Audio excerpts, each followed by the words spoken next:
সরকারি হাসপাতালে চিকিৎসকদের হাজিরায় কারচুপি রুখতে এবার ফেস স্ক্যানার, আধার সংযুক্ত করে ফেস স্ক্যানার বসানোর নির্দেশ দেওয়া হয়েছে। আর এই নির্দেশিকা জারি করেছে জাতীয় মেডিকেল কমিশন। যে খবর আপনাদের দিচ্ছি, সরকারি হাসপাতালে চিকিৎসকদের হাজিরায় কারচুপি রুখতে এবার ফেস স্ক্যানার।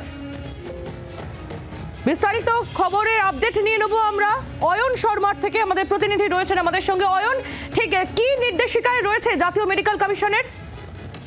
দেখো আহিলি, তোমাকে বলে রাখছি যে জাতীয় মেডিকেল কমিশনের তরফ থেকে একটি নির্দেশিকা প্রকাশ করা হয়েছে। সেই নির্দেশিকায় যেটা বলা হয়েছে যে এবার থেকে যারা চিকিৎসকরা রয়েছে দেশের সমস্ত মেডিকেল কলেজ হাসপাতাল এবং হাসপাতালগুলিতে চিকিৎসকদের হাজিরায় যাতে কারচুপি রোখা যায়, যে জন্য জাতীয় মেডিকেল কমিশনের তরফ থেকে আগে থেকেই ফিঙ্গারপ্রিন্ট স্ক্যানার ছিল, আধার বেস ফিঙ্গারপ্রিন্ট স্ক্যানার। এবার আধার বেস ফেস স্ক্যানার, সেই ফেস স্ক্যানার ইতিমধ্যেই চালু করা হচ্ছে।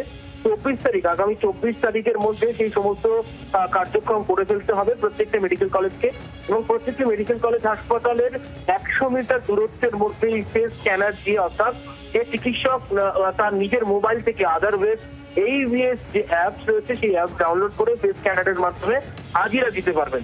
অর্থাৎ এক্ষেত্রে ন্যাশনাল মেডিকেল কমিশন নির্দিষ্ট হতে চাইছে যে সঠিক হাজিরা আদৌ হচ্ছে কিনা চিকিৎসকদের, সেটা নিশ্চিত হতে যাচ্ছে এবং কারচুপি যাতে রোকা যায় সেই চেষ্টা করছেন। এবং 1 মে থেকে সম্পূর্ণভাবে পূর্ণাঙ্গভাবে এই আধার বেস ফেস স্ক্যানার প্রত্যেকটি মেডিকেল কলেজ হাসপাতালে চালু করতে হবে। অবিলম্বেই নির্দেশিকা পাঠালো জাতীয় মেডিকেল কমিশন। আহেলি, ধন্যবাদ অয়ন।